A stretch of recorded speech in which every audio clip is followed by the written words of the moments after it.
Hi hello ನಮಸ್ಕಾರ, ಎಲ್ರಿಗೂ ಸ್ವಾಗತ ಸುಸ್ವಾಗತ ಅಂತ ಹೇಳ್ತಾ ಇವತ್ತಿನ ವಿಡಿಯೋ ಸ್ಟಾರ್ಟ್ ಮಾಡ್ತಾ ಇದ್ದೀನಿ. ಹೊಸದಾಗಿ ಯಾರಾದರೂ ಬಂದಿದ್ದರೆ ಸಬ್ಸ್ಕ್ರೈಬ್ ಮಾಡಿಕೊಂಡು ಶೇರ್ ಮಾಡಿ ಸಪೋರ್ಟ್ ಮಾಡಿ ಅಂತ ಹೇಳ್ತಾ, ಆಲ್ರೆಡಿ ಅಪಾಚೆ 164 ವೀಲ್ ಏನೇನು ಅಪ್ಡೇಟ್ ಆಗಿದೆ ನ್ಯೂಲಿ ಅಂತೇಳಿ ನೋಡಿದ್ರಿ ನೀವು. ಏನಿಲ್ಲ, golden colour USD front suspension ಮತ್ತು ರೇಸ್ ಇನ್ಸ್ಪೈರ್ ಗ್ರಾಫಿಕ್ಸು, ಪವರ್ ಆಗಿರ್ಬೋದು, ABS ಆಗಿರ್ಬೋದು ಮುಂಚೆಯಿಂದನೇ ಬರ್ತಾ ಇತ್ತು. ಸೊ ಇದರಲ್ಲಿ ನಮಗೆ ಏನು ಮೇಜರಾಗಿ ಬೇಕಾಗಿರೋದು ಏನಪ್ಪ, ಇನ್ನೂ ಏನೇನು ಅಪ್ಡೇಟ್ಸ್ ಬೇಕು ಅಂತೇಳಿ ಜನರು ನೋಡ್ತಾರೆ, ಯಾವ ತರ ಥಿಂಕ್ ಮಾಡ್ತಾರೆ ಅನ್ನೋದ್ರ ಬಗ್ಗೆ ನಾನು ಪ್ರತಿಯೊಂದು ವಿಡಿಯೋಸ್ನು ಏನಿದೆ ಅದನ್ನ ಅಷ್ಟೇ ಹೇಳ್ತೀನಿ ಗುರು. ಅದಕ್ಕಾಗಿ ನನ್ನ ID ನೇಮು ನಾನೇ ಅಂತ ಇಟ್ಟಿದ್ದೀನಿ. ಸುಳ್ಳು ಹೇಳಿ ಸುಮ್ಮನೆ ಜನರನ್ನ ವಿಡಿಯೋ ನೋಡೋ ತರ ಮಾಡೋದಲ್ಲ ಮ್ಯಾಟ್ರು. ವಿಡಿಯೋ ನೋಡಿದ್ರೆ ಜನರಿಗೆ ಇನ್ಫಾರ್ಮೇಶನ್ ಸಿಗೋ ತರ ಇರಬೇಕು, ಆ ತರ ವಿಡಿಯೋಸ್ ಮಾತ್ರ ಮಾಡ್ತೀನಿ. ಏನೇನಪ್ಪ ಮೇನ್ ಆಗಿ ಅಪ್ಡೇಟ್ಸ್ ಬೇಕಾಗಿತ್ತು ಅಂದ್ರೆ, ಒಂದು 6 ಗೇರ್ಸ್ ಇಲ್ಲ ಗಾಡಿಲಿ. 6 ಗೇರ್ಸ್ ಕೊಟ್ಟಿದ್ರೆ ಇವಾಗಲೇ 45 ಮೈಲೇಜ್ ಕೊಡ್ತಾ ಇದೆ. ಟಾಪ್ ಸ್ಪೀಡ್ 135 ಏನೋ ಹೋಗುತ್ತೆ. 6 ಗೇರ್ಸ್ ಒಂದು ಕೊಟ್ಟಿದ್ರೆ ಒಂದು ಮೈಲೇಜ್ ಜಾಸ್ತಿ ಆಗ್ತಿತ್ತು ಮತ್ತೆ ಟಾಪ್ ಸ್ಪೀಡು ಸಖತ್ತಾಗಿ ಬರ್ತಿತ್ತು. ಸೊ ನಮಗೆ ಇವಾಗ 160cc ಅಲ್ಲಿ ಮೋಸ್ಟ್ ಪವರ್ಫುಲ್ ಬೈಕು ಅಂದ್ರೆ ಅಪಾಚೆ 160ನೇ. ಸೊ 6 ಗೇರ್ಸ್ ಇದ್ದಿದ್ರೆ ಸಖತ್ತಾಗಿ ಆಗ್ತಿತ್ತು. ಸೊ 6 ಗೇರ್ಸ್ ಒಂದು ಪೆಂಡಿಂಗ್ ಇದೆ. ಅದ್ರ ಜೊತೆ ಲಿಕ್ವಿಡ್ ಕೋಲ್ಡ್ ಇಂಜಿನ್ ಕೊಟ್ಬಿಟ್ಟಿದ್ರೆ ಸಖತ್ತಾಗ್ತಿತ್ತು. ಯಾಕಂದ್ರೆ ಲಾಂಗ್ ಡ್ರೈವ್ ಮಾಡೋರಿಗೆಲ್ಲ ಸೂಪರಾಗಿ ಈಸಿಯಾಗಿ ಆಗ್ತಿತ್ತು. ಸೊ 6 ಗೇರು ಮತ್ತು ಲಿಕ್ವಿಡ್ ಕೋಲ್ಡ್ ಇಂಜಿನ್ನು ಎರಡು ಪೆಂಡಿಂಗು, ಮತ್ತು ಅದ್ರ ಜೊತೆ TFT ಡಿಸ್ಪ್ಲೇ ಕೊಟ್ಟಿದ್ರೆ ಗುರು ಸಖತ್ತಾಗಿ ಆಗ್ತಿತ್ತು. TFT ಡಿಸ್ಪ್ಲೇ ಕೊಟ್ಟಿದ್ರೆ ಒಳ್ಳೆ ಪ್ರೀಮಿಯಮ್ ಆಗಿ ಕಾಣಿಸ್ತಿತ್ತು. TFT ಡಿಸ್ಪ್ಲೇ ಜೊತೆಗೆ ಸ್ವಲ್ಪ front headlight, day running light shape change ಮಾಡಿಬಿಟ್ರೆ ಸೈಕ್ ಆಗಿರ್ತಿತ್ತು.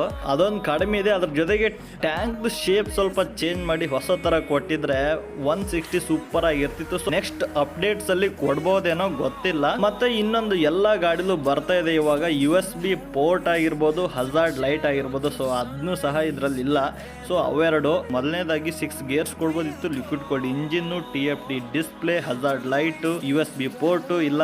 ಮತ್ತೆ ಇವಾಗ ಎಲ್ಲ ಬೈಕಲ್ಲೂ ಬರೋ ತರ ಕಾಲ್ ಅಲರ್ಟ್ ಆಗಿರ್ಬೋದು, ಮೆಸೇಜ್ ಅಲರ್ಟ್ ಆಗಿರ್ಬೋದು, ಮೊಬೈಲ್ ಕನೆಕ್ಟಿವಿಟಿ ಆಗಿರ್ಬೋದು ಅದರಲ್ಲಿ ಸಿಗ್ತಾ ಇಲ್ಲ. ಇದು ಒಂದು ಕಡಿಮೆ ಇದೆ. ಅದರಲ್ಲಿ ರೈಡಿಂಗ್ ಮೋಡ್ಸ್ ಫಸ್ಟ್ ಇಂದನೂ ಕೊಡ್ತಾ ಇದ್ದಾರೆ, ಅದೊಂದು ಚೆನ್ನಾಗಿದೆ. ಮತ್ತೆ ಅಡ್ಜಸ್ಟೇಬಲ್ ಲಿವರ್ಸು ಕೊಡ್ಬೋದಿತ್ತು, ಸೊ ಅದನ್ನು ಕೊಟ್ಟಿಲ್ಲ. ಮತ್ತೆ ಟ್ರಾಕ್ಷನ್ ಕಂಟ್ರೋಲ್ ಇದೇನು ಬೇಕಾಗಲ್ಲ. ಸೊ ಬಟ್ ಮಳೆಗಾಲದಲ್ಲಿ ಆಗಿರ್ಬೋದು, ಮತ್ತೆ ನಾವು ಜಾರು ಅಂತ ರೋಡಲ್ಲಿ ಹೋಗ್ತಾ ಇದ್ವಿ ಅಂದ್ರೆ ಟ್ರಾಕ್ಷನ್ ಕಂಟ್ರೋಲ್ ಯೂಸ್ ಆಗುತ್ತೆ. ಕಾರ್ನರಿಂಗ್ ಮಾಡ್ಬೇಕಾದ್ರೆ ಸ್ವಲ್ಪ ಸ್ಲಿಪ್ ಆಯ್ತು ಅಂದ್ರೆ ಆಗಿರ್ಬೋದು, ಎಲ್ಲ ಟ್ರಾಕ್ಷನ್ ಕಂಟ್ರೋಲ್ ಇದ್ರೆ ಚೆನ್ನಾಗುತ್ತೆ, ಒಳ್ಳೆ ಹೆಲ್ಪ್ಫುಲ್ ಆಗುತ್ತೆ. ಸೊ ಅದೊಂದು ಕೊಟ್ಟಿಲ್ಲ. ಸೊ ಇದರಲ್ಲಿ ನಿಮಗೆ ಅರ್ಥ ಆಗಿರ್ಬೋದು ಏನೇನು ಅಪ್ಡೇಟ್ಸ್ ಕೊಡ್ಬೋದಿತ್ತು ಅಂತೇಳಿ.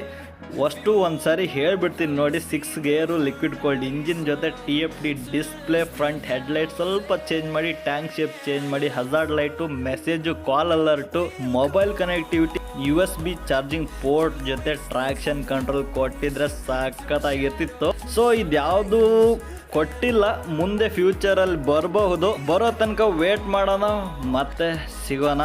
ವಿಡಿಯೋ ಇಷ್ಟ ಆಗಿದ್ರೆ ಲೈಕ್ ಕೊಟ್ಟು ಶೇರ್ ಮಾಡಿ ಸಬ್ಸ್ಕ್ರೈಬ್ ಮಾಡ್ಕೊಂಡು ಸಪೋರ್ಟ್ ಮಾಡ್ತಾ ಇರಿ ಅಂತ ಹೇಳ್ತಾ, ಇದೇ ಥರದ ಹೊಸ ವಿಡಿಯೋಸ್ಗಳಿಗಾಗಿ, ಬೈಕ್ ಇನ್ಫಾರ್ಮೇಷನ್ಗಾಗಿ ನಮ್ಮ ಚಾನಲ್ನ ಸಬ್ಸ್ಕ್ರೈಬ್ ಮಾಡ್ಕೊಳ್ಳಿ. ಇದೇ ಥರದ ಹೊಸ ಬೈಕ್ಸ್ ಬಂದಿರೋದು ರಿವ್ಯೂ ವಿಡಿಯೋಸ್ ಆಗಿರ್ಬೋದು, ಪ್ರತಿಯೊಂದು ಇನ್ಫಾರ್ಮೇಷನ್ ಕೊಡ್ತಾ ಇರ್ತೀವಿ. ಜೈ ಹಿಂದ್, ಜೈ ಕರ್ನಾಟಕ ಮಾತೆ. ಧನ್ಯವಾದಗಳು.